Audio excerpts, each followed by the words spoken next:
చేసి ప్రజలందరి మీద భారం వేసి రాష్ట్రాన్ని అంధకారంలోకి నెట్టేయడం అనేది కరెక్టేనా అని నేను అడుగుతా ఉన్నాను. మచిలీపట్నం, విజయవాడ, గుంటూరు ఇవేమీ దూరంగా ఏం లేవు కదా మీరన్నా అనుకుంటున్నటువంటి దానికి. బట్ గ్రోత్ ఇంజిన్గా కన్వర్ట్ చేయగలిగేటటువంటి అవకాశం ఉన్న ప్రాంతాన్ని కనీసం మీరు గుర్తించండి అని ఈరోజు జగన్మోహన్ రెడ్డి గారు చెప్పారు. ఇది ప్రజలకు నచ్చింది, ఇది ప్రజలకు అవసరమైనటువంటిది, రాష్ట్రానికి అవసరమైనటువంటిదని నేనైతే అభిప్రాయపడతాను.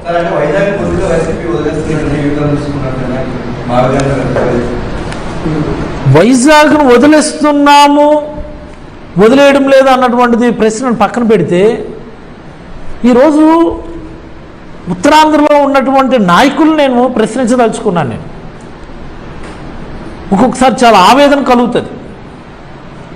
ఉత్తరాంధ్రలో పుట్టి ఉత్తరాంధ్రలో పెరిగి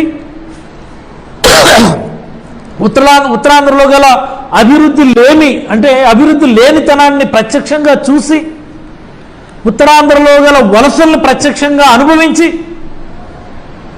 ఉత్తరాంధ్రలో వెనుకబాటుతనాన్ని ప్రత్యక్షంగా చూసి ఉద్యమాల వైపు మళ్ళినటువంటి ఈ ప్రాంతంలో పుట్టి పెరిగి ప్రాతినిధ్యం వహిస్తున్నటువంటి నాయకులు ఉత్తరాంధ్ర గుండె మీద తన్ని అంటే వైజాగ్ క్యాపిటల్ వద్దు అని చెప్పి అమరావతి నాకు ముద్దని మాట్లాడడం అత్యంత బాధాకరం.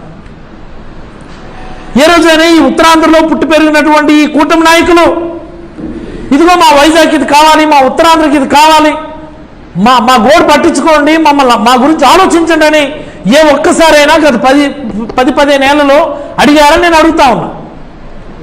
స్టీల్ ప్లాంట్ ప్రైవేటైజ్ చేసేస్తుంటే కనీసం అడగరు.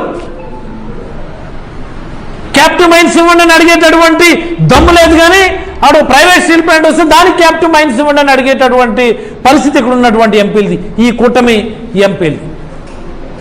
ఉత్తరాంధ్ర సుజల్ శ్రావంత్ గురించి రాజశేఖర రెడ్డి గారు ప్రపోజ్ చేస్తే, చంద్రబాబు నాయుడు గారు ఎన్నికల ముందు జీవో ఇస్తే, జగన్మోహన్ రెడ్డి గారి హయాంలో ల్యాండ్ ఎక్విజిషన్ పూర్తి చేశాం. కనీసం దాని గురించి అడిగేటటువంటి పరిస్థితి ఈరోజు ఉత్తరాంధ్ర నాయకులకు లేదు. జగన్మోహన్ రెడ్డి గారి పుణ్యమని ఆ భోగాపురం ఎయిర్పోర్టు, మూలపేట పోర్టు నిర్మాణాలు జరిగి ఈరోజు ఉత్తరాంధ్ర కొంత మిగతా ప్రాంతాలతో కాంపిటేటివ్గా తయారైంది తప్ప అవి కూడా లేకపోతే అడుక్కు తినేటటువంటి పరిస్థితులు ఈరోజు ఉత్తరాంధ్ర ఉండేది. కనీసం ఏ ఒక్క నాయకుడైనా ఉత్తరాంధ్రకు చెందినటువంటి తెలుగుదేశం, బీజేపీ, జనసేన నాయకులు ఎవరైనా సరే మా ఉత్తరాంధ్రకు జరుగుతున్నటువంటి అన్యాయం గురించి అడిగేటటువంటి పరిస్థితి ఈరోజు ఉందా? ఉత్తరాంధ్రకు ప్రత్యేక ప్యాకేజ్ ఇస్తాం, బుందేల్ఖండ్ తరహా ప్యాకేజ్ ఇస్తామని చెప్పి ఆ రోజు చెప్పినారు. పార్లమెంట్లో మాట్లాడుతున్నారు మా కేంద్ర మంత్రి రామ్మోహన్ నాయుడు గారు. కనీసం అమరావతి నువ్వు మాట్లాడతాను, కనీసం ఈ బుందేల్ఖండ్ తరహా ప్యాకేజ్, ఉత్తరాంధ్ర ప్యాకేజ్ ఏమైంది అని అడగలేరా? ప్రత్యేక హోదా గురించి అడగలేరా? స్టీల్ ప్లాంట్ ప్రైవేటైజేషన్ గురించి అడగలేరా? నోరు మూసుకుపోయినటువంటి ఉత్తరాంధ్ర నాయకులు, నోరు కట్టేసుకున్నటువంటి ఉత్తరాంధ్ర నాయకులు, ఉత్తరాంధ్రకు అన్యాయం జరుగుతుంటే కనీసం నోరు మదపలేనటువంటి దద్దమ్మల కూటమిలో ఉన్నారని నేనైతే అభిప్రాయపడతా ఉన్నాను. ఏమని ఘోషించాను? 50 ఎవరికి చెప్పుకోవాలి? జగన్మోహన్ రెడ్డి గారు విశాఖపట్నం క్యాపిటల్ చేస్తాము, ఈ రాష్ట్రానికి గ్రోత్ ఇంజిన్గా దాన్ని తయారు చేస్తాం, ఉత్తరాంధ్ర అంటే వెనుకబడ్డ ప్రాంతం కాదు, ఈ రాష్ట్రానికి వెన్నెముకలో తయారు చేస్తామని చెప్పంటే చిత్తుగా ఓడించారు ఈ పార్టీ. ఎవరు నిందించాలి? పాలకులు నిందించాలా, ప్రజలు నిందించాలా? మేము ఇప్పుడు తీరా అమరావతి క్యాపిటల్ అంటే అందరూ చప్పట్లు కొడుతున్నారు. పుట్టమని అడుగుతున్నాం.